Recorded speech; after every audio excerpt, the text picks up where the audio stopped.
Assalamu alaikum. Hi viewers, I'm Rizwan Chaudhary. Today topic is about protein synthesis inhibitor. So last lecture we had discussed about the cephalosporins and its classification. Today topic is about protein synthesis inhibitor. अच्छा, जो protein synthesis inhibitor है, अब इसमें भी different types different classes आ जाती हैं हमारे पास। उसको देख लेते। सबसे पहले इसमें आ जाती है ब्रॉड स्पेक्ट्रम, ठीक है, इंटरमीडिएट स्पेक्ट्रम सेकंड, और थर्ड आ जाती है नैरो स्पेक्ट्रम। ब्रॉड स्पेक्ट्रम की अगर हम बात करें तो इसकी जो मल्टी फंक्शंस होते हैं, मींस के पॉजिटिव बेसिलाइज होते हैं, gram positive bacteria, gram negative bacteria, spirochete, इंटेरोको। तो मींस इसके डिफरेंट ऑर्गेनिज्म के अगेंस्ट इसके फंक्शन होते हैं, इफेक्ट होते हैं, ठीक है। और जो डिफरेंट टाइप के इन्फेक्शन होती हैं उनको रेडिकेट करता है। अच्छा, इसमें हमारे पास जो ड्रग्स आती हैं वो है, इसमें क्लासेस आती हैं। इसमें पहली है ब्रॉड स्पेक्ट्रम में टेट्रासाइक्लिन और क्लोराम्फेनिकोल है, ठीक है। अब सेकंड जो मॉडरेट स्पेक्ट्रम है, तो मॉडरेट स्पेक्ट्रम में हमारे पास मैक्रोलाइड और कीटोलाइड आ जाती है। थर्ड है हमारे पास नैरो स्पेक्ट्रम। तो नैरो स्पेक्ट्रम में भी हमारे पास दो आ जाती है, लिकोजामाइड और लेनिजोलिड है। अब मेन टॉपिक है टेट्रासाइक्लिन। टेट्रासाइक्लिन को हमने डिस्कस करना है डिटेल से।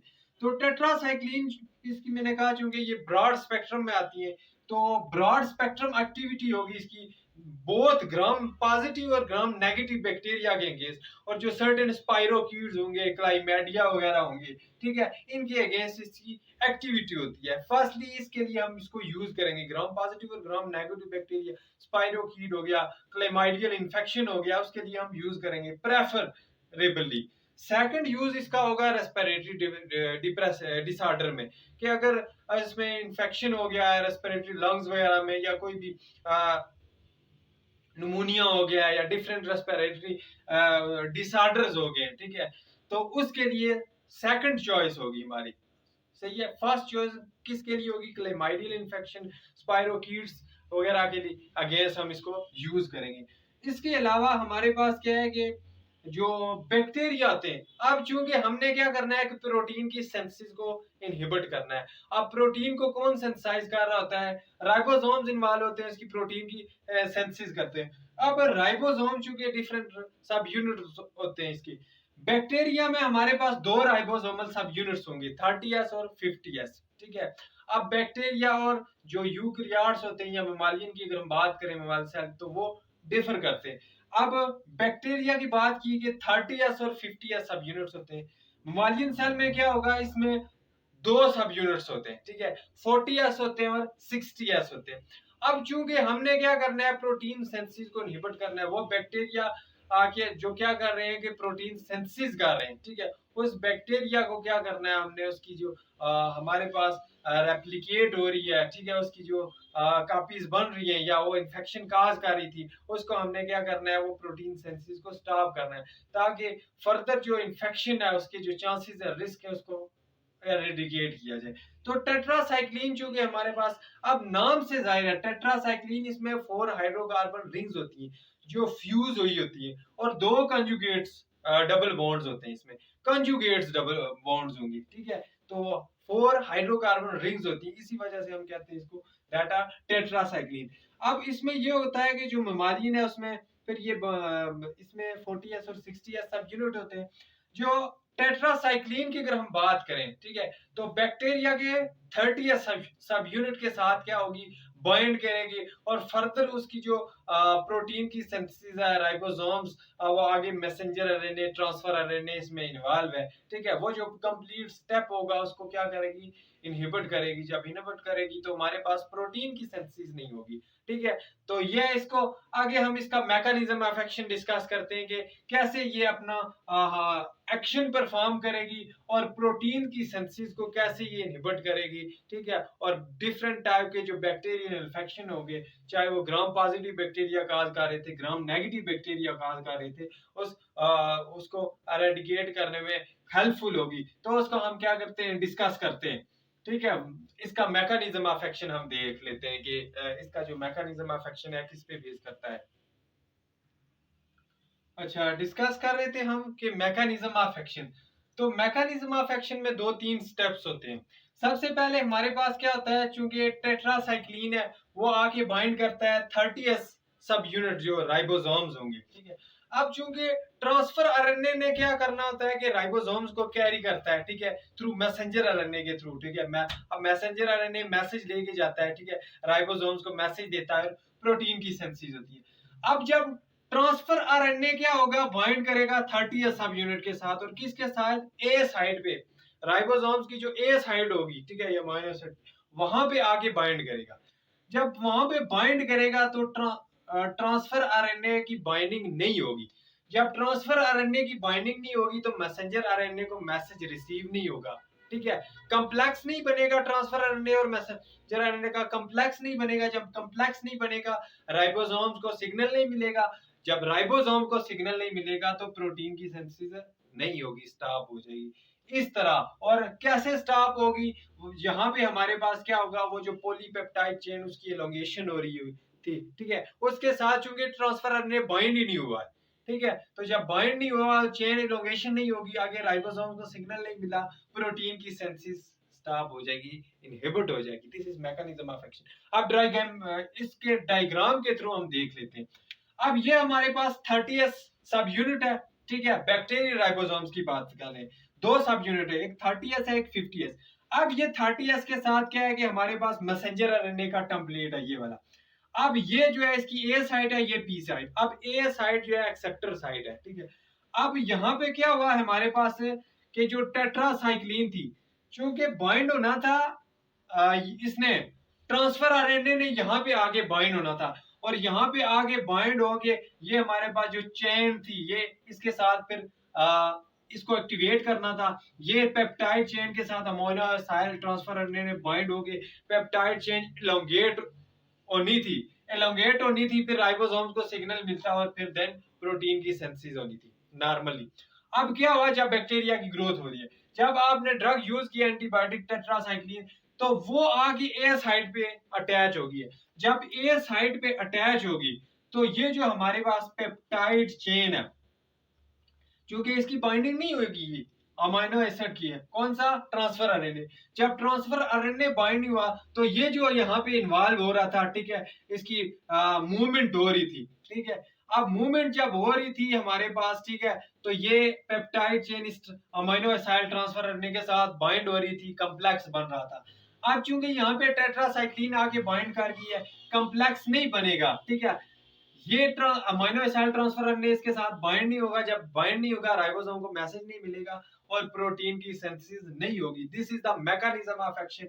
कि डायग्रामेटिकली भी अब मैंने आपको बता दिया कि कैसे हमारे पास आती है टेट्रासाइक्लिन, कहाँ पे बाइंड होगी, कैसे वो अपना जो है उसको ब्लॉक करेगी, ये इसको ब्लॉक कर देगी, नेगेटिव सिग्नल देगी, आगे जो एलोंगेशन होनी थी नेसेंट पेप्टाइड चेन की, एलोंगेशन नहीं होगी, राइबोसोम को सिग्नल नहीं मिलेगा, आगे प्रोटीन की सिंथेसिस नहीं होगी। तो इस तरह डिफरेंट टाइप के जो इन्फेक्शन होंगे, बैक्टीरियल इन्फेक्शन होगी, चाहे ग्राम पॉजिटिव है, ग्राम नेगेटिव है, ठीक है, स्पाइरोकीट है, क्लाइमेडियल निमोनिया है, जो भी इन्फेक्शन होंगे उसके लिए हम क्या करेंगे, ये अपना जो इफेक्ट होगी, ठीक है, रिक्वायर्ड फार्माकोलॉजिकल एक्शन होगी, वो परफॉर्म करेगी। तो this is mechanism of action of tetracycline. अच्छा, हम डिस्कस कर रहे थे आगे कि मैकेनिज्म ऑफ एक्शन हमने देख लिया। नेक्स्ट है टेट्रासाइक्लिन का जो मैकेनिज्म ऑफ रेजिस्टेंस है, कि कैसे रेजिस्टेंस डेवलप हो रही है। तो दो मैकेनिज्म के थ्रू हो रही है। पहला तो ये है कि जो ड्रग है उसकी बाइंडिंग को इनएक्टिवेट किया जा रहा है। कैसे इनएक्टिवेट हो रही है कि एंजाइम जो है वो इनएक्टिवेट कर देता है, ठीक है, इनहिबिट कर देता है जो टेट्रासाइक्लिन की बाइंडिंग 30 सब यूनिट के साथ, ठीक है। या फिर उसमें क्या है कि ऐसी बैक्टीरियल प्रोटीन प्रोडक्शन वो प्रोड्यूस हो रही है जिस पे क्या होता है कि टेट्रासाइक्लिन का कोई इफेक्ट नहीं होता है। तो इस वजह से क्या हो सकती है, रेजिस्टेंस डेवलप हो सकती है, ठीक है। अब जाहिर बात है जब बाइंड होगी आगे वो फर्दर प्रोसेस प्रोटीन की सिंथेसिस को रोक नहीं पाएगी, रिक्वायर्ड कंसंट्रेशन, तो हमारे पास क्या होगा, रेजिस्टेंस डेवलप होगी। सेकंड है हमारे पास इफ्लक्स पंप। तो इफ्लक्स पंप में क्या होता है कि क्या करते हैं, हमारे पास ये जो फ्लक्स पंप होते हैं कि टेट्रासाइक्लिन जो होती है इसको सेल से एक्सपोर्ट कर देते हैं, वहां से जो टिश्यू टारगेट्स होते हैं, टारगेट साइड से इसको एक्सपोर्ट कर देते हैं, वहां पे इसकी एक्यूमुलेशन नहीं होने देते। अब जाहिर बात है जब हमारे पास ड्रग ही वहां पे जब टारगेट टिश्यू तक पहुंची है, ठीक है, तो उन ट्रांसपोर्टर ने इसको एक्सपेल किया है, तो जाहिर बात है रिक्वायर्ड कंसंट्रेशन तो इससे एक्सपेल हो गई है ना, वो अपना फार्माकोलॉजिकल एक्टिविटी तो नहीं देगी। अब जैसे ही वो वहां पे पहुंची उसने एक्सपेल कर दिया, तो एक्सपेल कर दिया तो रिक्वायर्ड एक्शन कैसे देगी, ठीक है। तो ये है कि एक तो हम थेरेपेटिक लेवल अचीव नहीं कर पाएंगे, दूसरा ये होगा कि रेजिस्टेंस डेवलप हो जाएगी। तो ये दो मैकेनिज्म ऑफ रेजिस्टेंस है जिससे इनकी जो टेट्रासाइक्लिन है उसकी रेजिस्टेंस डेवलप हो रही है। अब हम देखते हैं टेट्रासाइक्लिन की classification on the basis of duration of action, कि ड्यूरेशन ऑफ एक्शन इनकी हाफ लाइफ की बेस पे इनकी जो क्लासिफिकेशन है किन किन में टेट्रासाइक्लिन को क्लासिफाई किया गया। तो तीन क्लासेस हैं इसकी। सबसे पहले नंबर 1 है शॉर्ट एक्टिंग है हमारे पास, इंटरमीडिएट एक्टिंग और लॉन्ग एक्टिंग। अब शॉर्ट एक्टिंग में हमारे पास नेचुरल टेट्रासाइक्लिन आ जाती है, जिस तरह ऑक्सी टेट्रासाइक्लिन है और टेट्रासाइक्लिन है, और इनकी जो हाफ लाइफ की अगर हम बात करें तो ये 6 to 8 आवर्स होती है। और ये अगर आप यूज कर रहे हैं, ठीक है, आप डॉक्टर आपको ये ड्रग प्रिस्क्राइब करता है ऑक्सीटेट्रासाइक्लिन और टेट्रासाइक्लिन, तो ये होगी टीटीएस हम यूज करेंगे, ठीक है, टीटीएस 3 टाइम्स अ डे। सही है, टीटीएस यूज करना है 3 टाइम्स अ डे, सुबह दोपहर और शाम।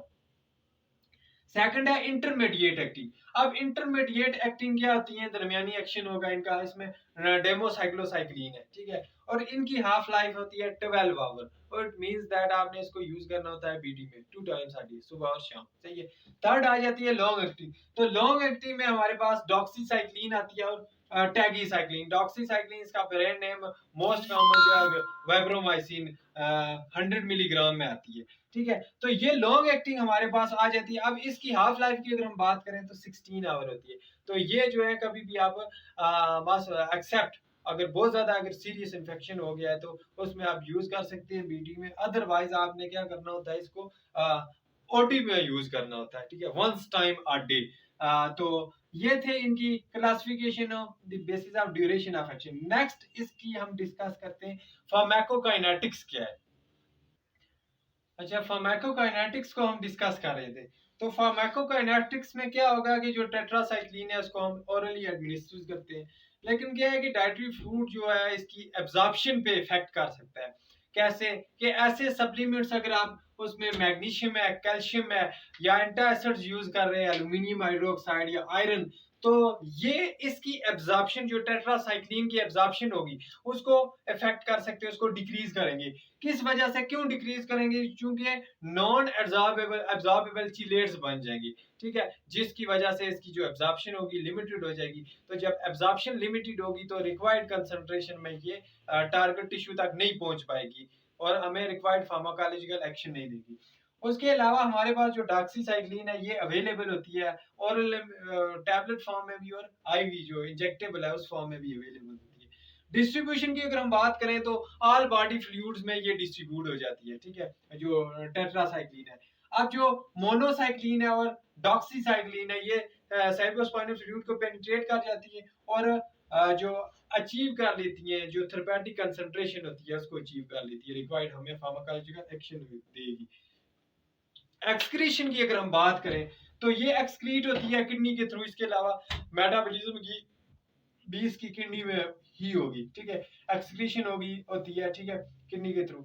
अब एक्सेप्ट जो मिनोसाइक्लिन और डॉक्सीसाइक्लिन है, अब जो डॉक्सीसाइक्लिन है इसकी एक्सक्रीशन होती है बाइल के थ्रू। तो अब अगर हमारे पास जो रिनल डिसफंक्शनल या किडनी कंप्रोमाइज पेशेंट आ जाए तो उसमें हमारे पास जो बाकी ड्रग्स होंगी टेट्रासाइक्लिन की, चाहे शॉर्ट एक्टिंग है, इंटरमीडिएट एक्टिंग है, वो हम नहीं देंगे, सिर्फ देंगे कौन सी ड्रग्स, डॉक्सीसाइक्लिन, ठीक है, क्योंकि ये इसकी एक्सक्रीशन जो होती है ये बाइल के थ्रू होती है, ठीक है। तो या बाकी ये है कि बाकी अगर आप ड्रग यूज भी कर रहे हैं तो ये है कि उसकी डोज एडजस्टमेंट करनी लाजमी होती है, ठीक है, किडनी कंप्रोमाइज पेशेंट में, ठीक है। तो सब जो भी आपने एंटीबायोटिक्स प्रिस्क्राइब करनी है तो जो उसकी पेशेंट की हिस्ट्री है वो लेना मस्ट है, ठीक है। उसके बाद आप उसको जो एंटीबायोटिक्स होगी उसको प्रिस्क्राइब करें, उसको उसकी कंप्लायंस चेक करें। अच्छा, ये ग्राफ मैंने ड्रा किया, इससे डिस्कस करता हूँ आपसे। अब यहाँ पे y एक्सिस जो है और x एक्सिस, y एक्सिस में मैंने प्लाज्मा कंसंट्रेशन ले लिया, x एक्सिस में मैंने टाइम ले लिया, ठीक है। प्लाज्मा कंसंट्रेशन 1 2 और टाइम 5 और 10 आवर्स। अब अगर आप क्या कर रहे हैं, कैल्शियम सप्लीमेंट ले रहे हैं, जिस तरह मिल्क अगर ले रहे हैं, उसके साथ आप टेट्रासाइक्लिन लेते हैं, तो चूंकि टेट्राजेनिक इफेक्ट पे मैंने कहा था नॉन एब्जॉर्बेबल चिलेट्स बनाती है, इस वजह से वो उसकी एब्जॉर्प्शन लिमिटेड हो जाती है। तो ये देखें, जो प्लाज्मा कंसंट्रेशन अचीव होगी हमारे पास, ये देख लें 0 पॉइंट समथिंग, इतनी प्लाज्मा कंसंट्रेशन अचीव होगी, तो रिक्वायर्ड थेरेपेटिक इफेक्ट अचीव नहीं हो सकेगा, बैक्टीरियल इन्फेक्शन को एरेडिकेट नहीं कर सकेगी। सेकंड हमने ले लिया एंटाइसिड के साथ इसको ले लिया, एल्यूमिनियम हाइड्रोक्साइड। अब देखिए ये अचीव हो रहा है यहाँ पे, ये भी 0 पॉइंट कोई 6 है, ठीक है। इसकी जो प्लाज्मा कंसंट्रेशन है, अब थेरेपेटिक लेवल यहाँ पे भी अचीव नहीं हुआ है, वो रिक्वायर्ड जो हमारे पास बैक्टीरियल इन्फेक्शन के अगेंस्ट हम ड्रग यूज कर रहे थे, वो इन्फेक्शन एरिडिकेट नहीं हुआ। तीसरी हमने ले लिया जी एम्प्टी स्टमक। तो अब देखिए एम्प्टी स्टमक की मैक्सिमम अब्जॉर्प्शन हुई है, ये 2.3 तक चली गई है। तो बेनिफिट्स क्या हुआ हमारे पास, रिजल्ट्स क्या है, हमने क्या डिड्यूस किया है कि आपने कैल्शियम, मैग्नीशियम, आयरन या एल्यूमिनियम, इन सप्लीमेंट्स के साथ क्या करना है कि जो टेट्रासाइक्लिन है वो नहीं यूज करनी है, ठीक है। अगर आप एम्प्टी स्टोमच को यूज कर रहे हैं तो ये आपको रिक्वायर्ड इफेक्ट देगी, ठीक है। और रिक्वायर्ड इफेक्ट जब होगा, रिक्वायर्ड फार्माकोलॉजिकल एक्शन देगी, तो हमारे पास वो जो डिफरेंट उस बैक्टीरियल इन्फेक्शन के अगेंस्ट इसको यूज कर रहे थे, तो उसको ट्रीट करेगी, उस बैक्टीरिया की ग्रोथ को क्या करेगी, इनहिबिट कर देगी। तो ये था इसका ग्राफिकल रिप्रेजेंटेशन, ठीक है। नेक्स्ट हम इसको डिस्कस करते हैं थेरेपेटिक यूजेस। थेरेपेटिक यूजेस की हम डिस्कस कर लेते हैं। अब डिफरेंट जो क्लेमाइडियल, मैंने कहा कि बहुत ब्रॉड स्पेक्ट्रम एक्टिविटी होती है, gram positive gram negative bacterial के इन्फेक्शन के अगेंस्ट इसको हम यूज करते हैं, ठीक है। अब क्लेमाइडियल इन्फेक्शन में इसको हम यूज करेंगे, इसके अलावा स्पाइरोकीट है उसके अगेंस्ट ये इफेक्टिव होगी, ठीक है। एच पाइलोरी जो होती है, ठीक है, हेलिकोबैक्टर को ये एरेडिकेट करने में हेल्पफुल होती है। इसके अलावा लाइम डिजीज को ये ट्रीट करती है, ठीक है। इसके अलावा जो रेस्पिरेटरी इन्फेक्शन है, हमने कहा था कि सेकंड चॉइस जो होती है रेस्पिरेटरी डिसऑर्डर के लिए, ठीक है। इसके अलावा जो एक्नीज वगैरह होते हैं उसके लिए हम यूज करते हैं जो डॉक्सीसाइक्लिन है, ठीक है, 100 mg ब्रोमाइसिन इसका ब्रांड नेम आती है, तो एक्नीज वगैरह के लिए हम इसको यूज करते हैं। नेक्स्ट अगर हम बात करें इसकी, तो इसके अलावा प्रोटोजोल जो हमारे पास इन्फेक्शन हो जाता है उसके लिए भी हम इसको यूज करते हैं। एडवर्स इफेक्ट की अगर हम बात करें तो जीआईटी प्रॉब्लम काज करती है, इसमें नाजिया होगा, वोमिटिंग वगैरह, डायरिया हो सकता है, ठीक है। इसके अलावा हेपेटोटॉक्सिसिटी, ठीक है, कि लिवर में क्या करती है कि टॉक्सिसिटी काज कर रही है, ऐसी ड्रग जो लिवर में उसकी एलिमिनेशन हो रही है। तो अगर लिवर कंप्रोमाइज्ड पेशेंट है तो उसमें क्या करना है कि आपने कॉशंस, प्रिकॉशनरी प्रिकॉशंस यूज करनी है, ठीक है। ऐसे पेशेंट में आपने फिर वो अल्टरनेट यूज करनी है। अच्छा, उसके बाद वेस्टिबुलर डिसफंक्शनिंग। अब ये क्या है कि वर्टाइगो वगैरह, ठीक है, ईयर में वो क्या करेगी, प्रॉब्लम करेगी, डिफनेस हो जाएगी, वर्टाइगो होगी, ठीक है। इनएबिलिटी टू हियर, ठीक है, आपको क्या होगी कि आवाजें सुनाई देगी, आप प्रॉपरली नहीं सुन सकेंगे कोई चीज। इंटेरोकोलाइटिस, अब इंटेरोकोलाइटिस इन्फ्लेमेशन ऑफ कोलन, कोलन की इन्फ्लेमेशन हो जाएगी, हाइपर टेंशन काज करती है। इसके अलावा फोटोटॉक्सिसिटी, अब फोटोटॉक्सिसिटी में क्या होता है कि आप अगर टेट्रासाइक्लिन ले रहे हैं, ठीक है, तो सन बर्न हो गया आपको, आ, तो आप क्या कर रहे हैं कि वो सनलाइट जो है, वो सूरज की रोशनी या अल्ट्रा वायलेट लाइट, उसको भी मतलब धूप में बैठे हुए वो अब्जॉर्ब हो रही है, तो क्या होगा, देन फोटोटॉक्सिसिटी हो जाएगी। तो आपने क्या करना है कि ऐसे वो कंप्लाइंस वगैरह एडवर्स ड्रग के देख लेने हैं, उसके बाद उसको आप प्रिस्क्राइब करना है। नेक्स्ट हमारे पास आ जाती है इसके एडवर्स ड्रग ड्रग इंटरेक्शन की अगर हम बात करें, तो मैंने पहले भी ग्राफ में आपको बता दिया था कि एंटासिड्स के साथ आपने यूज नहीं करनी है। मिल्क हो गया, उसमें कैल्शियम होती है, ठीक है, मैग्नीशियम वगैरह आयरन के साथ यूज नहीं करनी, क्योंकि इसकी एब्जॉर्प्शन को वो फिर लिमिटेड कर लेते हैं, नॉन एब्जॉर्बेबल चिलेट्स बनाएंगे, सही है। उसके अलावा कंट्रा इंडिकेशन है कि कंट्रा इंडिकेटेड है प्रेगनेंसी में, ठीक है, ब्रेस्ट फीडिंग। उसके अलावा चाइल्ड में आपने यूज नहीं करनी है, ठीक है।